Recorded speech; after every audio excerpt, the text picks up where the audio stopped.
10/12/2021 की मुरली है। बाबा कहे, मीठे बच्चे, देह अभिमान में आने से पाप होते हैं, इसीलिए देही अभिमानी बनो। तुम्हारे मैनर्स बहुत अच्छे होने चाहिए, किसी को भी दुख नहीं देना है। देखो, बाबा कहते हैं कि हमको आत्म अभिमानी बनना है। जितना हम परमात्मा को याद करेंगे और देही अभिमानी बनेंगे तो हमारे मैनर्स भी अच्छे हो जाएंगे। प्रश्न है, 21 जन्मों की प्रारब्ध बनाने के लिए बाप कौन सी सहज युक्ति बताते हैं? उत्तर है, बच्चे, यह ईश्वरीय बैंक है। इसमें जितना जमा करोगे उतना 21 जन्म प्रारब्ध पाएंगे। ईश्वरीय स्थापना के कार्य में सफल करने से ही जमा होगा। बाकी तो सबका देवाला निकलना ही है, क्योंकि यह है ही दुखधाम। अर्थक्वेक होगी, आग लगेगी, सबको घाटा पड़ना है। इसलिए कहते हैं ना, किसी की दबी रही धूल में किसी की राजा खाए। देखो, बाबा कहते हैं अब ये दुख की दुनिया का अंत चल रहा है। देखते हैं ना, कहीं भूकंप हो रहा है, कभी कहीं आग लग रही है। तो बाबा कहे कि किसी की दबी रही धूल में, मतलब अगर अर्थक्वेक होगी तो कितना भी पैसा जमा करोगे तो क्या होगा? किसी की दबी रही धूल में मतलब दब जाएगी। किसी की राजा खाए मतलब इनकम टैक्स वाले। देखो, अभी आप देखना ना, अभी 500 की नोट जब बीच में नोटबंदी हुई तो क्या हुआ? कितनी नोटें दबी की दबी रह गई। और दिखाते हैं तो फिर राजा खाए मतलब इनकम टैक्स वाले खा जाएंगे। इसीलिए कहते हैं, किसी की दबी रही धूल में किसी की राजा खाए, किसी की चोर लुट जाए, किसी की आग लग जाए, सफल हो उसका जो धनी के नाम कर जाए। तो भगवान के नाम पे हम 1-1 रुपया भी जमा करते हैं तो वो डायरेक्ट हो जाता है। ठीक है, तो बाबा कहते हैं, ओम शांति। बच्चों को अभी रचता और रचना के आदि मध्य अंत की नॉलेज बुद्धि में है। यह भी समझाते हैं कि हम भारतवासी पहले सतयुग में सतो प्रधान थे। यह याद बच्चों के लिए बहुत ज़रूरी है। हरदम याद की यात्रा में रहना है। इसमें तो बड़ी मेहनत चाहिए। हरदम याद की यात्रा। देखो, हर घर के कार्य व्यवहार करते बुद्धि में परमात्मा को याद करना है। परंतु रचता और रचना का ज्ञान तो बुद्धि में होना चाहिए ना। रचता परमात्मा शिव, रचना हम उनके बच्चे। तो वो जो ज्ञान भगवान देते हैं वो हमारी बुद्धि में होना चाहिए। हम सतयुग में देवी देवता थे। देवी देवताएं ही विश्व के मालिक थे। वहाँ एक ही धर्म था। और उधर का घराना था सूर्यवंशी। लेकिन फिर बाबा कहते हैं, फिर हम पुनर्जन्म लेते लेते लेते फिर त्रेता में आए। फिर त्रेता के बाद द्वापर आया। द्वापर से भक्ति शुरू हुई। देखो, सतयुग त्रेता में तो कोई भक्ति नहीं थी। फिर पुनर्जन्म लेते लेते द्वापर से भक्ति शुरू हुई। भक्ति भी कैसे थी? पहले सिर्फ शिव की भक्ति शुरू हुई। फिर और धर्म वाले आए। पहले तो सिर्फ आदि सनातन देवी देवता धर्म था। द्वापर से फिर धर्म स्थापक आना शुरू हुए। पहले इस्लामी, फिर बौद्धी, फिर क्रिश्चियन, ऐसे धर्मों की बाद में स्थापना होती है। पहले तो सिर्फ सतयुग रहता है, ऐसे बाबा समझाते हैं। तो बाबा कहे कि अभी तो कलयुग का अंत है। सृष्टि भी बहुत तमो प्रधान हो गई है। अभी इसको पुराने से नई बनाने भगवान आते हैं। तो भगवान कहते हैं कि सतयुग में तो सबका कर्म अकर्म होता है। यहाँ मनुष्य जो भी कर्म करते हैं वो विकर्म बन जाता है। देखो, सतयुग में जो भी हम कर्म करते हैं, जिसका पाप का भी खाता नहीं बनता है और पुण्य का भी नहीं, इसको अकर्म कहेंगे। और द्वापर युग से जो भी बॉडी कॉन्शियस में हम कर्म करते हैं वो सब विकर्म के खाते में नोंद होते हैं। इसलिए बाबा हर बार कहते कि बच्चे, आत्मा समझकर बाप को याद करो। आत्मा समझकर क्या फायदा है? जितना आत्मा समझेंगे उतने हमारे कर्म भी बहुत अच्छे होंगे। सतयुग में तो आदि सनातन देवी देवता धर्म एक ही था। हाँ, बाद में उसकी वृद्धि होती जाती है। परमात्मा जब संगम युग पर आते हैं तो ब्राह्मण, देवता और क्षत्रिय ये 3 धर्म की स्थापना करते हैं। उसके बाद जो द्वापर से धर्म आते हैं वो धर्म स्थापक स्थापन करते हैं। तुम जानते हो अभी हम जमा कर रहे हैं, जितना पवित्र बन जास्ती कमाई करेंगे उतना जमा होता है। पुरुषार्थ नहीं करेंगे तो कुछ भी जमा नहीं होगा, घाटा पड़ जाएगा। देखो बाबा कहते हैं अभी ये लास्ट जन्म है, ये जन्म में जितना तुम पवित्र मतलब मनसा वाचा कर्म ना पवित्र, अशुभ भावना भी नहीं, जरा भी अशुभ भावना नहीं, तो जमा होता जाएगा। बाबा कहे बच्चों को 21 जन्मों के लिए जमा करना है, उसके लिए मुख्य है याद की यात्रा। अगर परमात्मा के खाब ईश्वरीय बैंक में जमा करना है तो वो क्या है, याद करनी है परमात्मा की। यह तो सदैव स्मृति में रखो, जब भी फुर्सत मिले इस स्मृति में रहो। बाबा ज्ञान का सागर है तो तुमको भी रचना के आदि मध्य अंत का नॉलेज देते हैं। देखो भगवान आके नॉलेज भी कौन सी देते हैं, सत्युग की आदि, द्वापर, मध्य और ये अंत जो कलयुग चल रहा है उसकी पूरी नॉलेज देते हैं। इसीलिए देखो हम भी बच्चे, भगवान त्रिकालदर्शी है तो हम उनके बच्चे मास्टर त्रिकालदर्शी बनाते हैं। जैसा बाप रहेगा वैसे अपने बच्चों को बनाएगा ना, तो भगवान देखो कितनी नॉलेज देते हैं। अगर हम कोई ज्योतिषी के पास जाएंगे तो वो अगले जन्म का बताएगा, लेकिन पूरे 84 जन्मों की कहानी तो परमात्मा ही बता सकते हैं। इस समय ऐसे नहीं कि धन से तुमको साहूकार बनना है, नहीं, बाबा ने तो समझाया है गरीब की 1 पाई और साहूकार का 1 रुपया समान है। ऐसा नहीं कि अगर हम भगवान के इसमें 1 रुपया जमा करते हैं और कोई बहुत पैसे वाला है वो करोड़ों जमा करता है या 1000 जमा करता है, लेकिन बाबा कहते हैं फिर भी रेशियो सेम है, क्योंकि वो 100 कमाता है तो 1 रुपया दिया, वो करोड़ कमाता है तो 100 रुपया दिया, रेशियो तो सेम हुआ ना। तो बाबा कहते तुम पैसे से मतलब अगर पैसे ज़्यादा जमा करेंगे वो धन नहीं, ज्ञान धन और परमात्मा की याद जितनी ज़्यादा होगी उतना ईश्वरीय बैंक में जमा होगा। तो बाबा कहते हैं कि माँ बाप को पूरा फॉलो करो, मतलब ब्रह्मा बाबा और मम्मा को पूरा फॉलो करो। जैसे बाबा पुरुषार्थ कर उच्च पद पाते हैं, मम्मा बाबा भी सर्विस करते हैं ना।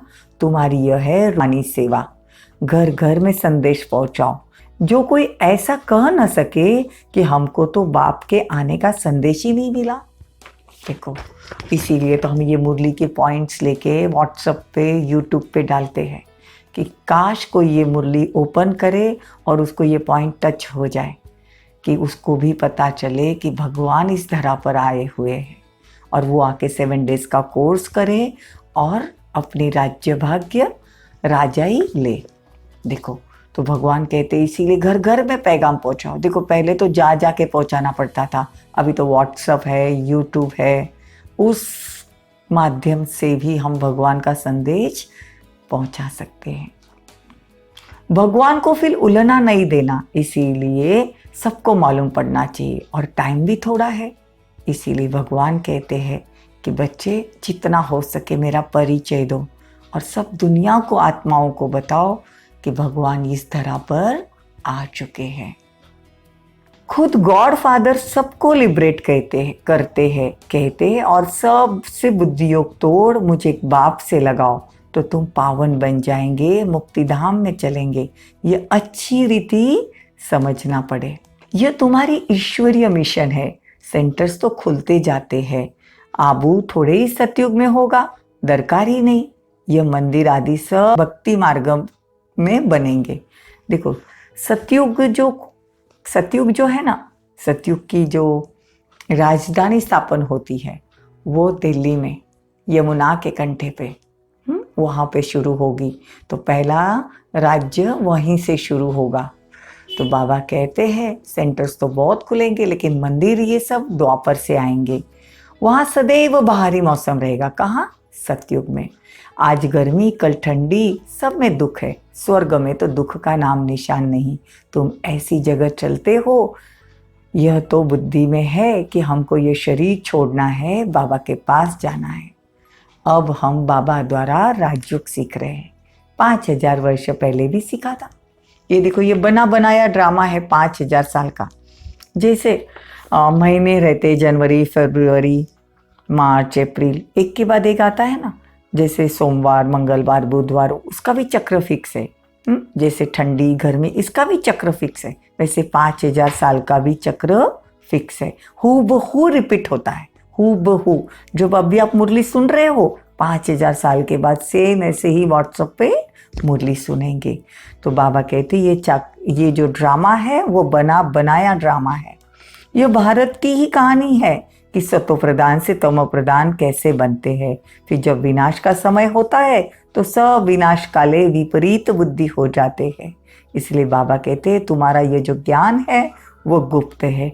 यहाँ हथियार आदि की कोई बात नहीं, तुम बहुत साधारण हो। चलते फिरते घूमते फिरते परमात्मा को याद करते रहो। कोई तुम्हारे से पूछे तुम वेदों शास्त्रों को मानते हो तो बोलो हाँ जी। देखो, दुनिया वालों को लगता है कि जैसे हम मुरली सुनते हैं भगवान की तो हम वेद शास्त्र को नहीं मानते। तो कहो कि हम तो उसको अच्छी रीति जानते भी है कि इससे भगवान की प्राप्ति नहीं होती। देखो, हमने वेद शास्त्र जप तप सब कुछ किया, लेकिन भगवान मिला क्या? अल्पकाल के लिए हमको जो प्राप्ति होती थी वो भी भगवान ने करवाई।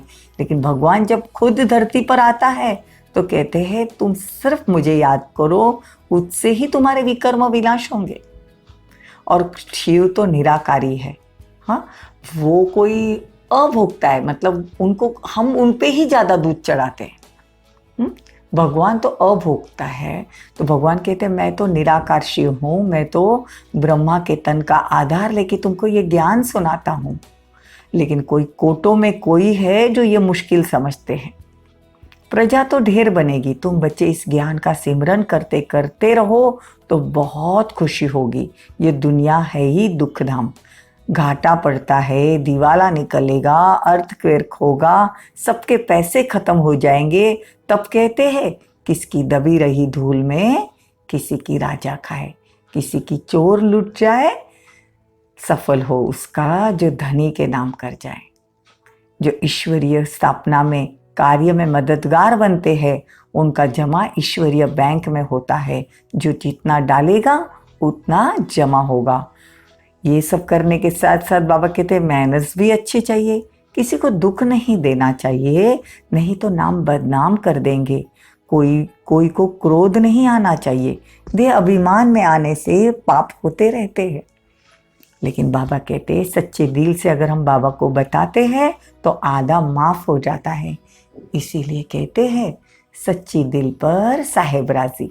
दिल में कोई खोट नहीं होनी चाहिए, नहीं तो और ही गिरते रहेंगे। तुम तो पैगंबर हो, तो भगवान का पैगाम सबको देना है, उनका संदेश सबको देना है। नई दुनिया की स्थापना हो रही है, उसके लिए भगवान राजयोग सिखा रहे हैं, तो आकर सीखो। ऐसा सबको पैगाम देना चाहिए। अच्छा, मीठे मीठे सिक्के लदे बच्चों प्रति मात पिता बाप दादा का याद प्यार और गुड मॉर्निंग। रूहानी बाप की रूहानी बच्चों को नमस्ते। हम रूहानी बच्चों की रूहानी मात पिता बाप दादा को याद प्यार गुड मॉर्निंग, नमस्ते, थैंक यू, बहुत बहुत शुक्रिया। धारणा के लिए सार, अंदर में कोई भी खोट मतलब कमी है उसे निकाल दो। सच्ची दिल रखनी है, देह अभिमान में आकर कभी क्रोध नहीं करना। जब भी फुर्सत मिले तो याद की यात्रा में रह कमाई जमा करनी है। जितना जितना भगवान को याद करेंगे उतना उतना कमाई जमा होगी। वरदान, संपूर्ण समर्पण की विधि द्वारा अपनेपन का अधिकार समाप्त करने वाले समान साथी भव। संपूर्ण समर्पण की विधि द्वारा अपनेपन का अधिकार समाप्त करने वाले समान साथी भव। जो वायदा है कि साथ रहेंगे, साथ चलेंगे, साथ में राज्य करेंगे, इस वायदे को तभी निभा सकेंगे जब साथी के समान बनेंगे। देखो, ब्रह्मा बाबा का वायदा है कि अभी हम ब्रह्मा के तन में शिव बाबा है, तो ब्रह्मा बाबा का वायदा है कि साथ रहेंगे, मतलब सतयुग में साथ रहेंगे, साथ चलेंगे। देखो अभी भी ब्रह्मा बाबा सूक्ष्म वतन में हमारा इंतजार करते हैं कि हम भी ऐसे ही पवित्र बन जाए तो उनके साथ सतयुग में राज्य कर सके। लेकिन ये वायदा हम तभी निभा सकेंगे जब ब्रह्मा बाप के समान बनेंगे। समानता आएगी समर्पणता से। जब सब कुछ समर्पण कर दिया तो अपना व अन्य का अधिकार समाप्त हो जाता है। हम कहते हैं ना भगवान को, ये तन मन धन तेरा, तो मन भी भगवान के हिसाब से चलना चाहिए। जब तक किसी का भी अधिकार है तो सर्व समर्पण नहीं कहेंगे, इसीलिए समान नहीं बन सकते हो। तो साथ रहेंगे, साथ उड़ने के लिए जल्दी जल्दी समान बनो, ब्रह्मा बाप समान बनो। स्लोगन, अपने समय, श्वास और संकल्पों को सफल करना ही सफलता का आधार है। देखो अगर हमको सफल बनना है तो अपना समय, अपना श्वास, अपने संकल्प भगवान की याद में सफल करना ही सफलता का आधार है। ओम शांति।